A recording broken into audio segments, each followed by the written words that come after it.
자, 이제 10차시고요. 우리 교과서 26에서 28쪽에 해당하는 내용 되겠습니다. 뉴턴의 운동제 3법칙이죠. 작용 반작용 법칙이 우리 교과서는 따로 떼어놔가지고 이렇게 보고 있고요.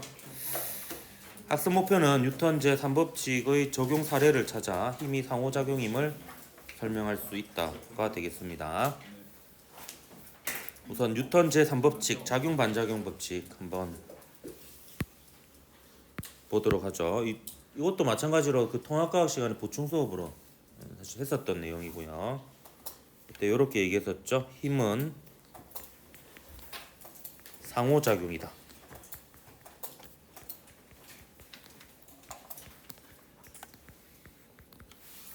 실제로 물리학에서 힘을 영어로 표현할 때 interaction이라고 이렇게 표현하게 돼요. 그래서 말 그대로 상호작용 이렇게 얘기하기도 합니다. 한때 그렇게 용어를 바꾸려고 시도를 했었는데 실패를 했죠. 그래서 뭐 중력 상호작용 뭐 이런 식으로 전자기 상호작용 이렇게 하려 했는데 아마 너무 길어서 실패하지 않았나. 그냥 전자기력, 중력 이런 게 더 편하니까. 어쨌든 요 힘은 항상 쌍으로 존재한다는 겁니다. 항상 짝이 있다는 거죠.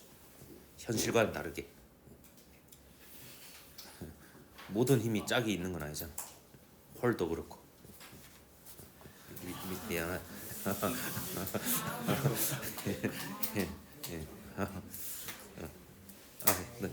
넘어갈게요.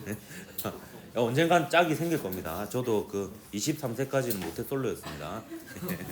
걱정하지 마시고 언젠가는 뭐 만날 수 있다.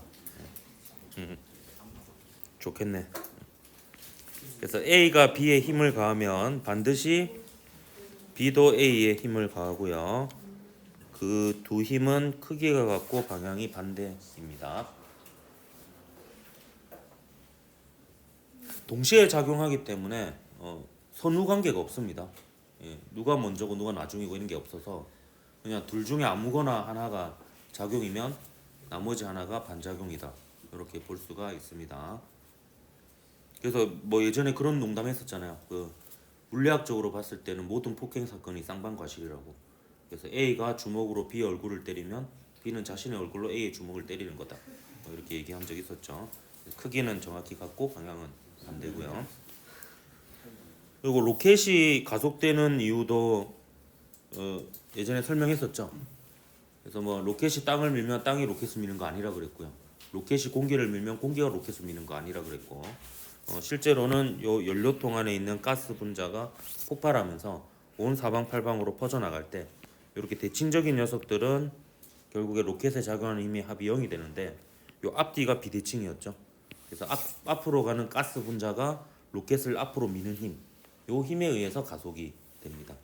그에 대한 반작용력으로는 로켓이 가스를 뒤로 밀어서 가스 분자가 이제 뒤로 갈 때는 구멍을 통해서 그냥 나가버리니까 로켓에 힘을 가하지 않게 되는 거죠. 그래서 앞으로의 R자 힘이 생기게 되는 겁니다. 이게 제트 엔진의 원리인 거죠. 로켓은 이제 요 가스 분자가 로켓을 미는 요 힘에 의해서 가속이 되는 거고요. 근데 헬리콥터는 다르다 그랬죠. 헬리콥터는 프로펠러가 공기를 아래로 밀면 공기가 프로펠러를 위로 밀어서 뜨는 거고요. 비행기는 좀 어찌 보면은 약간 복합적인데요. 비행기 같은 경우에는 요 제트 엔진이 들어가는 경우가 있는데 그 경우에는 제트 엔진은 비행기의 속력을 증가시키는 역할을 하는 거고 비행기가 뜨는 힘은 역시 날개와 공기 사이의 상호작용입니다. 날개가 공기를 아래로 밀면 공기가 날개를 위로 밀어서 이렇게 뜹니다. 보통 비행기가 뜨는 힘을 베르누이 원리로 설명하는 경우 있는데요. 사실 그거는 좀 잘못된 거라고 해요. 계산해 보면 베르누이 힘은 매우 비중이 작고요. 실제로는 그냥 공기하고 날개가 부딪혀가지고 서로가 서로를 미는 요 상호작용에 의해서 뜨는 게 거의 대부분을 차지한다. 이렇게 볼 수가 있습니다.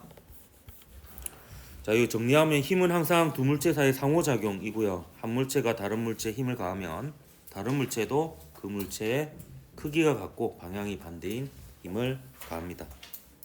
근데 이 작용 반작용하고 좀 헷갈리는 상황이 있어요. 어떤 상황이냐면 하필이면 어떤 물체에 두 개의 힘이 작용하는데 그 두 개의 힘이 정확히 크기가 같고 방향이 반대여서 그 두 힘이 평형을 이루는 경우가 있어요. 우연의 일치로 하필이면 이제 그런 경우에 이게 헷갈려요. 왜냐하면 두 힘의 크기가 같고 방향이 반대인 게 이 공통점인 거죠. 그래서 이것만 가지고는 이거 작용 반작용인지 두 힘의 평형인지 헷갈릴 수가 있거든요. 근데 차이점이 두 힘이 서로 다른 물체에 작용하는 경우가 작용 반작용이고요. 그러니까 작용 반작용은 작용점이 다릅니다. 작용점이 서로 상대방에게 있어요. 반면에 두 힘이 한 물체에 작용하면서 두 힘의 크기가 같고 방향이 반대다. 그리고 그 두 힘만 작용하는 상황이다. 이런 경우가 이제 두 힘의 평형인 상태입니다.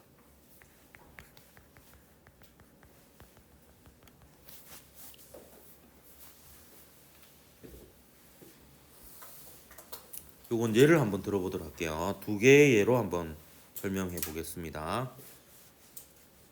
자, 책상 위에 책이 놓여 있습니다. 가만히 있죠. 그럼 여기에는 작용하는 힘들을 막 표시해 놨어요. 자, 보면 F1은 뭐냐 하면 지구가 책을 잡아당기는 힘이에요. 그러면 지구가 목적어죠. 지구가 주어죠.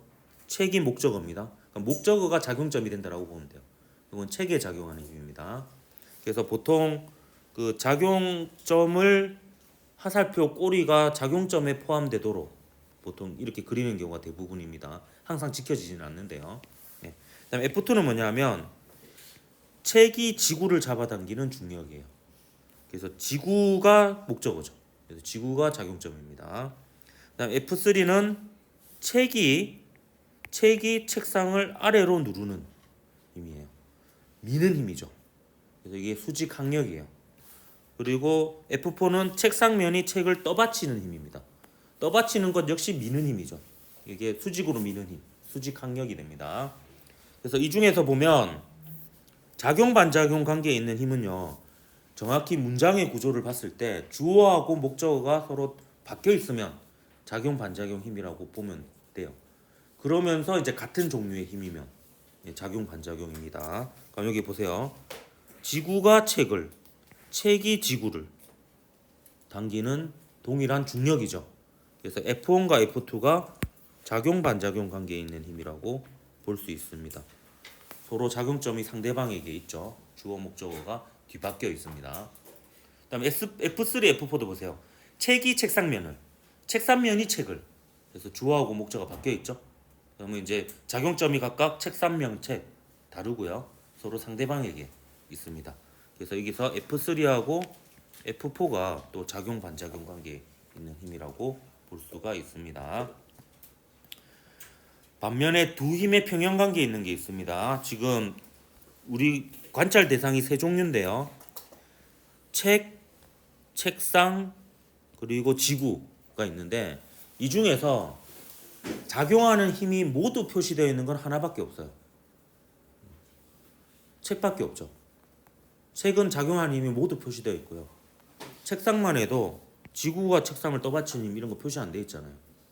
그래서 이 책을 한번 보면 책에 작용하는 힘은 두 종류밖에 없어요. 중력, 수직항력. 근데 책은 가만히 있는 상태가 유지되고 있으니까 책에 작용하는 합력은 0인 상태입니다.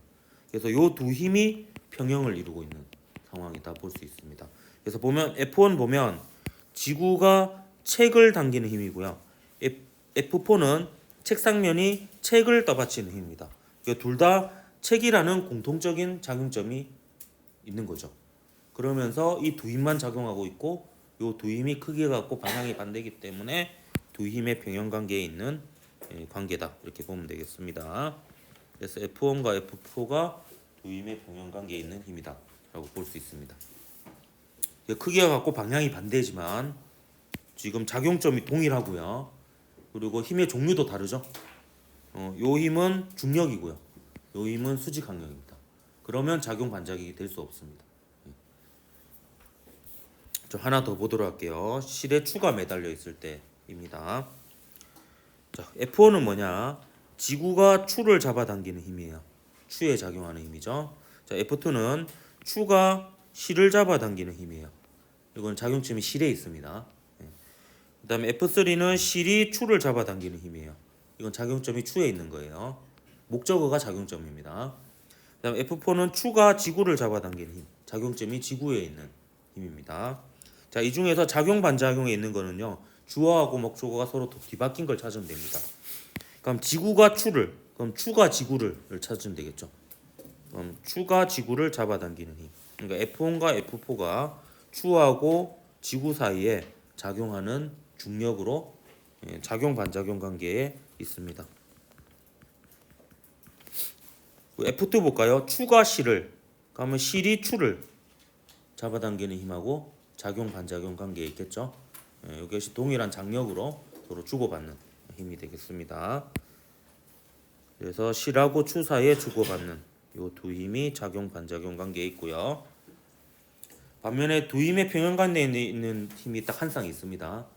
지금 실하고 추하고 지구 중에서 모든 힘이 다 표시되어 있는 건 추밖에 없거든요. 그래서 지구가 추를 잡아당기는 힘하고 실이 추를 잡아당기는 힘, 이 두 힘이 평형을 이루고 있기 때문에 추가 가만히 있는 상태가 유지가 됩니다. 그래서 F1과 F3가 이 경우에는 두 힘의 평형 관계에 있는 힘이라고 볼 수 있죠. 그래서 크기가 같고 방향이 반대지만 작용점이 추로 동일하고요. 그리고 힘의 종류도 다릅니다. 근데 두 힘의 평형이지만 힘의 종류가 같은 경우 있을 수 있어요. 그러니까 양쪽에서 실로 잡아당겨요. 근데 그 잡아당긴 힘이 같아요. 그럼 똑같이 장력이긴 하지만 이 경우에도 그 작용점이 다 동일한 물체에 있으면은 두 힘의 평형 관계 있을 수 있습니다. 그래서 두 힘의 평형 관계는 힘의 종류하고 관계없이 그냥 그 작용점이 하나이고요. 그 두 힘만 작용하고 그 두 힘이 크기와 같고 방향이 반대면 두 힘의 평형 관계다. 이렇게 볼 수가 있겠습니다. 예를 더 들어보도록 할게요. 자, 이건 우리 교과서 몇 쪽입니까? 27쪽에 있는 예입니다. 자, 이거 상호작용, 요 발하고 축구공 사이 상호작용이죠. 발이 축구공을 밀면 축구공도 발을 밉니다. 그러니까 이제 충격을 느끼는 거죠. 그 다음에 이제 요 로켓이 가스 분자를 뒤로 밀면 가스 분자가 로켓을 앞으로 밉니다. 공기를 미는 거 아니라 했습니다. 안에 있는 연료하고 이제 로켓 사이의 상호작용입니다. 그 다음에 태양하고 지구도 서로 상호작용하죠. 지구가 태양이 지구를, 지구하고 태양이 주어 목적어 바뀌어 있죠. 그래서 이 중력도 작용 반작용이고요.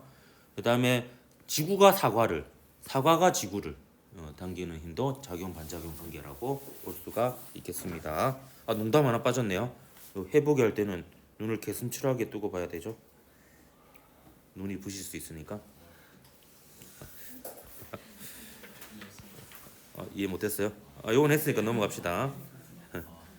자, 수영 같은 경우에도 수영 선수가 팔로 물을 뒤로 밀면 물이 팔을 앞으로 밀어주죠. 그래서 이제 추진력을 얻는 거고요. 자, 스타팅 블록 같은 경우에도 발이 스타팅 블록을 이쪽으로 밀면 스타팅 블록은 발을 이쪽으로 밀죠. 그러니까 이 힘 중에서 이쪽 방향의 힘이 이제 가속을 시켜주는 거죠. 이런 게 모든 힘이 결국에 작용 반작용의 예다 이렇게 볼 수 있습니다. 자, 이거는 교사용 지도서에 있는 예인데요. 일단 얘는 철수일 거고요. 일단 철수의 표정으로 봐서 이 책장 밀리고 있지 않다라고 추측할 수가 있습니다. 그래서 요 힘들을 보면 우선 작용 반작용 있는 관계 있는 데를 보면요. 자, 요게 철수가 책장을 오른쪽으로 미는 힘이에요. 그에 대한 반작용으로 책장은 철수를 왼쪽으로 밀겠죠. 그럼 요 두 힘은 서로 작용점이 상대방에 있고 작용 반작용 관계에 있는 힘입니다. 그다음에 F5는 뭐냐면 지구가 책장을 잡아당기는 중력이에요. 지구가 책장을, 그럼 책장이 지구를 잡아당기는 중력하고 작용 반작용 관계에 있겠죠. 그다음에 요 힘은 뭐냐면 책장이 바닥면을 누르는 힘이에요. 수직 항력이죠. 그럼 바닥면이 책장을 위로 떠받치겠죠. 이것도 둘 다 서로 미는 힘입니다. 작용점이 바닥면, 책장 서로 상대방이 있으니까 작용 반작용입니다. 자, 그다음에요. 자, 얘는 지금 일단 미끌리지 않고 있는 상황이긴 한데요. 얘가 지금 미끌리지 않는 이유는 마찰력 때문이죠. 그렇기 때문에 얘가 미끌리려고 하니까 얘가 이 바닥을 이쪽으로 밀어내려고 해요. 그러면 그 책장면이 바닥을 오른쪽으로 미는 마찰력이 있고요. 거기에 대한 반작용으로 바닥면이 책장을 왼쪽으로 미는 마찰력이 있게 됩니다. 이 중에서 빨간색으로 표시된 화살표는 전부 다 책장에 작용하는 힘들이에요. 철수가 책장을 오른쪽으로 미는 힘, 바닥면이 책장을 왼쪽으로 미는 마찰력. 요 두 힘이 평형을 이루고 있는 거고요. 그다음 지구가 책장을 잡아당기는 중력, 바닥면이 책장을 위로 떠받치는 수직항력. 요 두 힘이 또 평형을 이루고 있는 이런 상황이어서 요 책장이 움직이지 않는 상태가 유지될 수 있다. 이렇게 해석을 할 수가 있습니다. 이제 문제 2개 풀어보고 마치도록 할게요.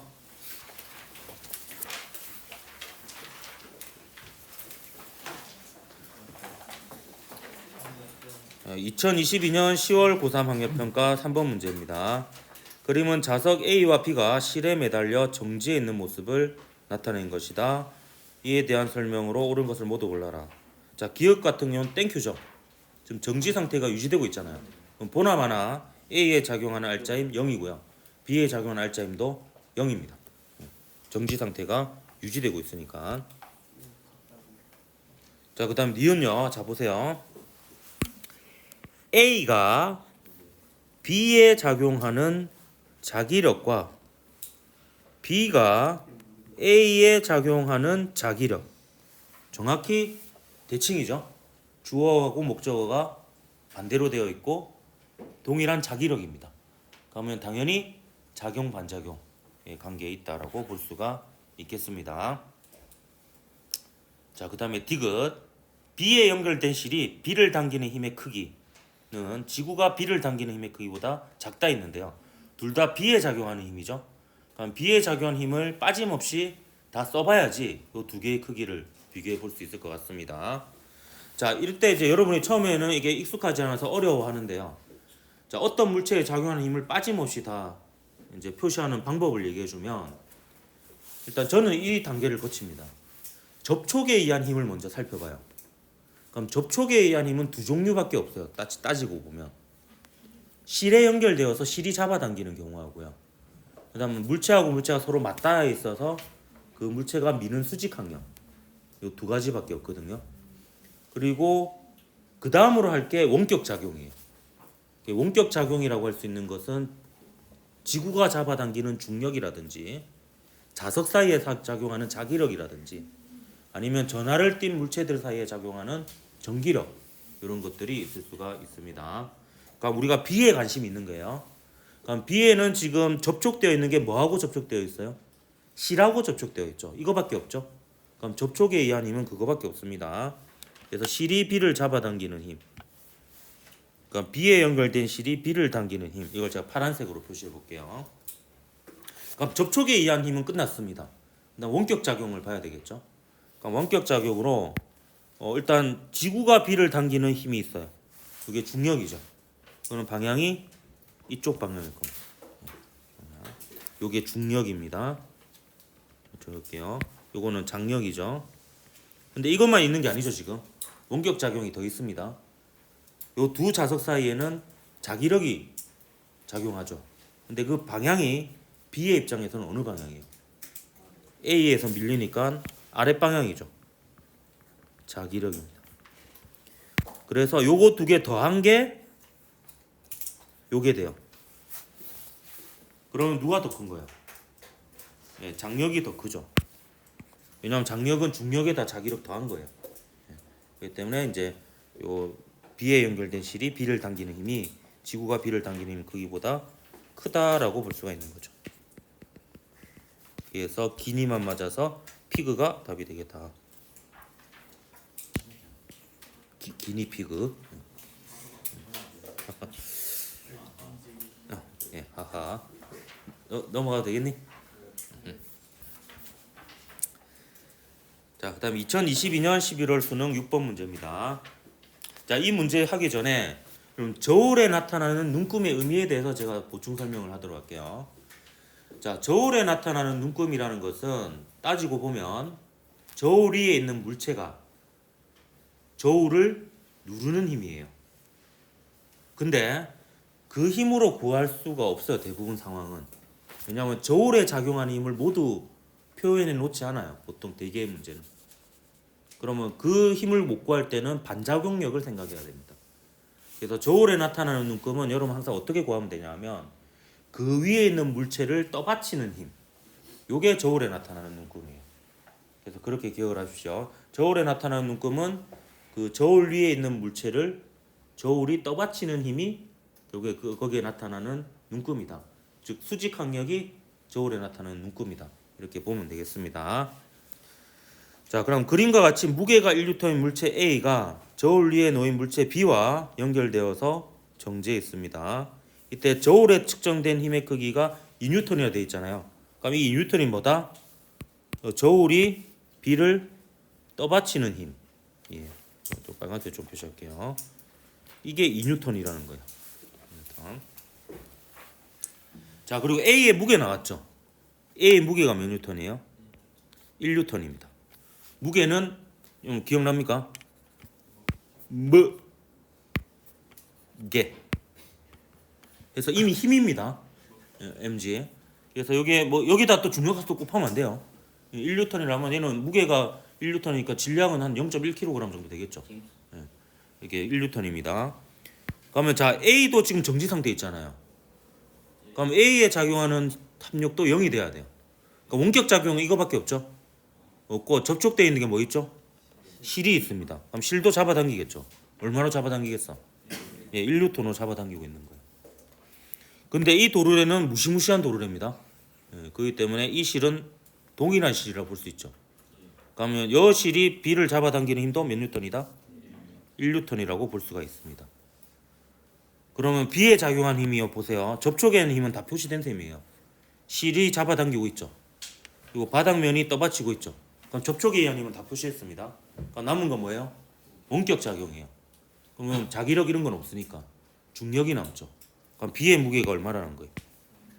예, B의 무게가 3N이라는 겁니다. 이게 이제 B의 무게가 되는 거죠. B에 작용하는 중력입니다. 그러면 이제 기억, 니은, 디귿 중에 니은은 이것 중에서 물어보겠죠. 이제 이것 중에서. 그래서 기억 보면 실이 B를 당기는 힘의 크기 장력 구했죠. 1N이죠. 그다음에 B가 이것도 볼게요. B가 저울을 누르는 힘, 수직 항력이죠. 그다음에 저울이 B를 떠받치는 힘, 수직 항력이죠. 서로 상대방에게 있죠. 주어 목적어 반대죠. 작용 반작용입니다. 그다음에 B의 무게는 여차저차해서 3N으로 구했죠. B에 작용한 힘을 모두 표시해서 합력이 0이라는 걸부터 3N을 구했습니다. 그래서 기니 디 모두 맞아서 5번이 답이니까 오늘은 여기까지 하도록 합시다.